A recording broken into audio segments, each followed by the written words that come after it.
So gold's been doing just great price-wise lately, and every time I say anything about gold, I get a lot of criticism because I don't really think you need gold to get to wherever you need to go to. But all kind of people believe you do, and that's fine. Doesn't bother me. Here's my points about gold.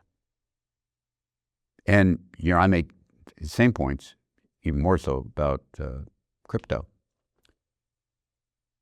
Most of the demand for gold is not consequential to its price movements, because most of the price movements are driven by demand that is almost purely shifts in sentiment. I think that's irrefutable if you study it. The usages for gold as a physical item don't go up much. You take instead a different metal like copper. Copper's price is not hugely driven by sentiment any more than is the case for oil or fertilizer or aluminum or. Those are entities that mostly have a lot of usage in the world in one way or another, in industrial or consumer product. And that's what it mostly is. With gold, it's mostly shifts in demand associated with shifts in sentiment. And forecasting sentiment is treacherously tricky. And here's what that creates that I don't think people that are gold bugs are ever ready to accept. If you look at the long-term history of gold, and again, I've written about this a lot. You could see this in my debunkery book. You could see this in my Plan Your Prosperity book. You could see this in my Only 3 Questions book. You can see this just in the raw data. In the very long term, like the last 100 years or 200 years, pretty long time, longer than your investment horizon, gold gets all of its return out of about 15 to 20% of its time history in big spurts. And the other roughly 80% of the time, it lags and lags badly, and sometimes is actually losing money for long periods of time.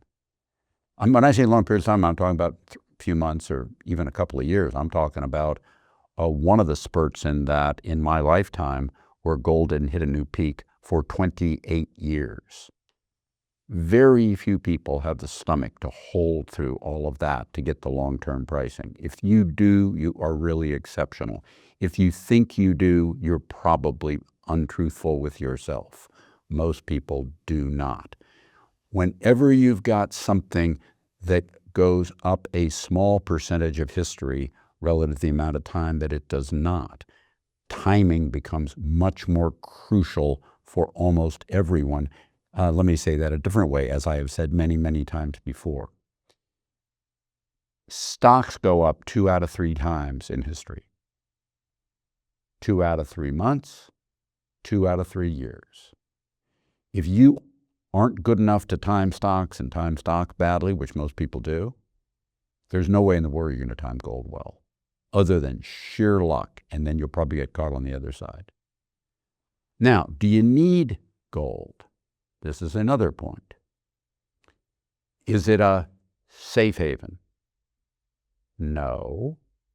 It's not a hedging feature against stocks and bonds. The easiest way to see that is to observe its price in 2022. It tends to actually correlate positively with stocks and bonds, not negatively. If it were a hedge against that, a safe haven, then it would correlate negatively. Check the correlation of anything you think is a safe haven to what you think it's a safe haven against, and they should be zigging and zagging with each other, not moving together, one a little more or a little less. And sometimes in history, that's been the case, but when the market falls, like in 2022, a lot of the time, more of the time than not, gold falls too.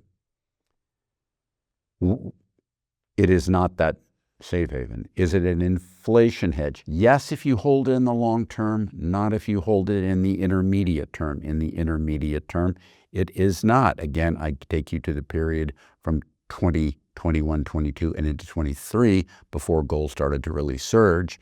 Inflation did, and the gold price came later. That's just the recent history. I'm going to just say the same thing in the long term. If you hold gold long enough, it will adjust for inflation. But so will oil, and so will lots of other things. And it is not singularly that inflation hedge.